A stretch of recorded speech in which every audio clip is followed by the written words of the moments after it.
Hello beautiful internet family, my name is Dan Davis and I'm the creative director here at DansTube.TV. I'm also Australia's #1 ranked drone YouTuber, and today I will be showing you how you can film with your drone as a handheld camera. So drones, they are aerial cameras, but you can also use whatever drone you have as a handheld camera to capture some really cool shots while you're on the ground walking around. This is a video that I've wanted to do for a long time now, and there are a bunch of accessories available online, so I will have a link in the description below to Amazon to check out the different mounting rigs that you can get for your drone. There are a bunch out there for the Mini 3, Mini 3 Pro, and all the other mini drones as well, which is cool. There are a few other mounting rigs for like the Air 2S and the Mavic 3 and all of those other drones, so definitely check that link in the description because they will make it a lot easier for you. But don't worry, you don't need the rig at all. You can literally just have the drone and hold the controller above, and I'll show you how that works.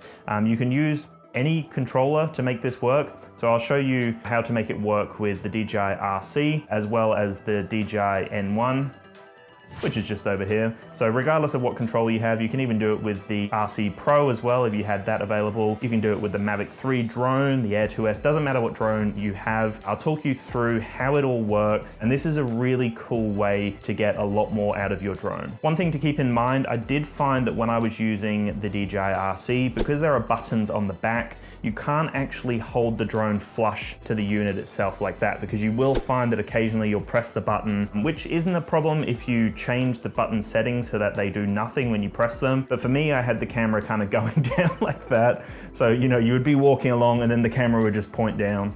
Obviously not the most usable footage, so just keep that in mind with those buttons. But what I found I was doing is I was kind of holding the unit like that. So I was holding the drone kind of with my two hands like this, and then I would have the controller above, but I would just kind of leave a little bit of a gap there. You can see there's a little bit of a gap, and that made it relatively easy. It was comfortable to hold, and you can see I can still control the actual unit. I control the little like tilting option up here without tapping those buttons on the back. So I found it pretty usable, no major issues. But if you do have the DJI N1 controller, this one's gonna work a lot better because you can actually push it down onto the drone and basically hold it as tightly as you want to, because there are no buttons on the back. So just depending on what you have, just keep that in mind when you do use this rig. First things first, when you do set this up ready to go, make sure you take off the gimbal cover as you would if you were gonna be flying the drone. Now, you don't actually have to unfold anything. One thing I would say is keep in mind where the propellers are, because when the boot up process starts, they do kind of like flick a little bit. So make sure that you're not pressing anything against like the propellers, and they're able to kind of do their boot up process.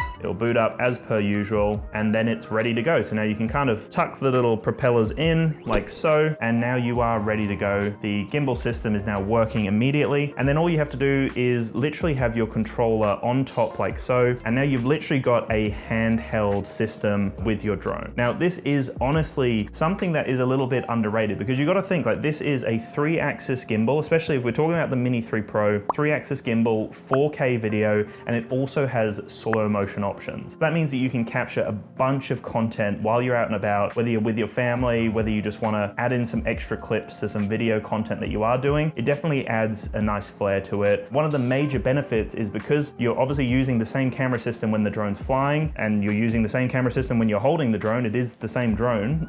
So that basically allows you to not have to worry majorly about color grading the image or matching the colors, because it's the same color system, right? It's not like you're using a DSLR camera, you're not using your phone and then trying to chop it in with drone footage to make it look similar. You're using the same camera system. So that means that you can film on the ground, capture lots of cool stuff, and then you can also film some aerial stuff and match it together, and it's going to look seamless. So I did try to create a very brief cinematic video just to kind of show you that you can use this unit in a variety of different settings. So firstly, you can have it as like a selfie kind of camera thing like this. You can just hold it out from you. You've then obviously got the controller, so you can see how the framing looks. You can adjust the tilt of the camera so you can make it look up a little bit, and you can have it like this. So as long as you've pressed on the button, pressed on the screen to make sure it's focused in on you as the subject, you can literally have it as a talking to piece camera. So I kind of had it set up as I was running around pretending like there was someone chasing me, just as a basic kind of cinematic. But then, you know, you can then put it down on the ground and then angle the camera up. You can put it on all different angles to create some some unique perspectives. And the fact that you do have the controller as a remote video like system is a major benefit, because a lot of the time, like for now, the example, like I'm filming right now, I've got the screen flipped over so I can see that the framing is good for this camera. But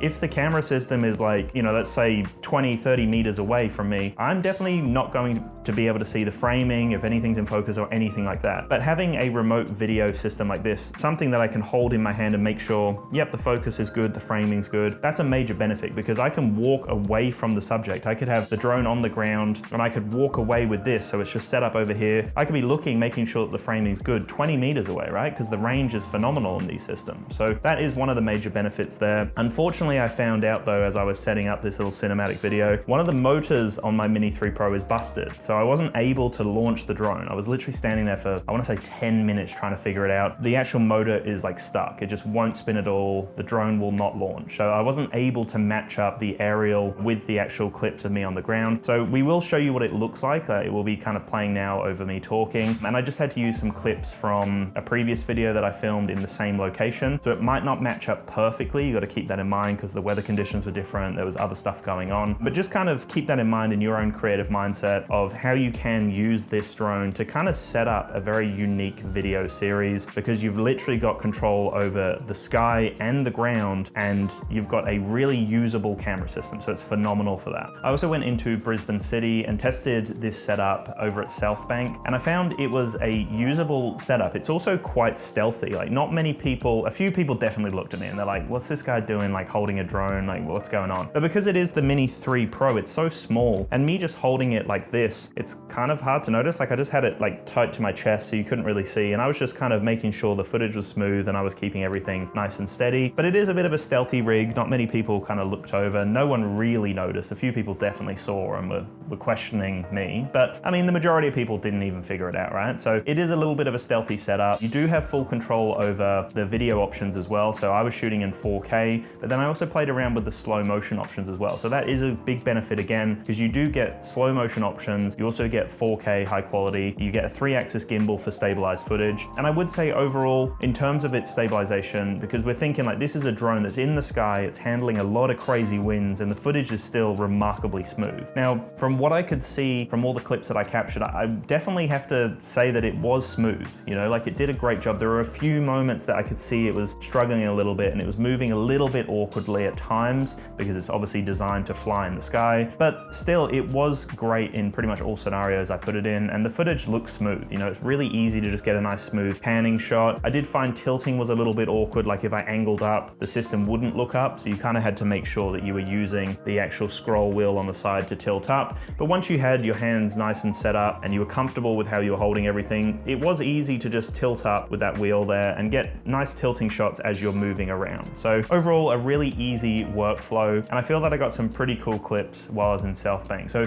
it definitely is something that you can use, like especially if you're on holiday and you don't want to purely get aerial clips, you don't have another camera with you. It's really easy to just get it set up and just capture some family moments and make sure that everything's stable and going to be usable. One thing that would be phenomenal, but unfortunately it's just not a thing, is if we were able to use the tracking as well. Because it would be great if I could draw a box around a subject and then I could film that person, film that tree, film whatever it is that we're filming in that moment. That to me would be remarkable, but the drone has to be flying for the tracking mode to work. So unfortunately there's no tracking available when you are using it as a handheld camera. Another thing that you need to be aware of is that, especially with the Mini 3 Pro, for whatever reason, it seems to overheat when it's just sitting there not doing anything. So there's obviously just not enough airflow cooling down the internals. I did find that when I was walking constantly, when I was filming things and there was enough air going through the system and cooling down the internals, I had no issues. So if you know what you're filming, if you're kind of on an adventure, on a holiday, and you're just filming things as you're walking, you're on a hike, you're with your family, you're gonna be fine. But just keep in mind, if you just leave the drone there as you're thinking about things, if you're just standing still, there's a potential that it will overheat. Seems to be more of a Mini 3 Pro problem. It doesn't seem to happen with the other drones as much, if at all. but just keep that in mind. Like, just be prepared. If you're gonna use this as a handheld camera, kind of have some idea of what you're gonna use the drone for. And then if you're not using it, just power it down so that it can cool down. So to me, this is a really usable setup, especially if you do have this controller here, because you don't have to worry about the buttons on the back. It slots in perfectly. There's almost like a groove there for the drone. It's almost like they're designing it for you to hold it this way. But a really simple rig to hold. You would imagine like the phone would be at the top here, and you would just be holding the unit like this, just moving however you want, walking forward, panning, however you want to use the system. And because it is a gimbal, it's just going to follow your movements. So that's really cool. You can also set it up for a bunch of other options like I've said as well. So really cool rig. And if you are interested in doing this more frequently, you might as well look into that link in the description below to check out what Amazon has available. There are a bunch of different mounting options available there. So definitely check that out. If you are in the market for a new drone, I do have some exclusive bundles for my subscribers, exclusively through the D1 store. These are DansTube specific bundles. You also get my drone course, the Fearless Drone Academy, in these bundles. You get a bunch of accessories, and the price point is amazing. Like, considering what you're getting a whole kit of accessories. You're getting the drone course, you're getting the drone, you're getting everything you need. It's the perfect bundle for people who are looking to upgrade their drones or to get themselves a brand new drone. So definitely check the links in the description below. If you are interested in the Mini 3 Pro, which is probably the best drone on the market right now for its price point, for its functionality, especially if you don't want to spend a lot more than this. Like, obviously there are better drones, but for this price point, for the weight, for everything you're getting, the Mini 3 Pro is that sweet spot. And I would suggest this to most people that are considering getting a drone, and if they have that money, obviously. So check the link in the description below to check out the Mini 3 Pro bundle exclusively for my subscribers over on the D1 store. But anyway, guys, I do appreciate all of your amazing support. I'd love your thoughts. Do you think that this is a usable workflow? Do you think that you're gonna start doing this? Are you considering getting a mounting rig to make this a little bit more accessible for you? I'd love your thoughts in the comments below, and I will chat to you in the next one. Peace.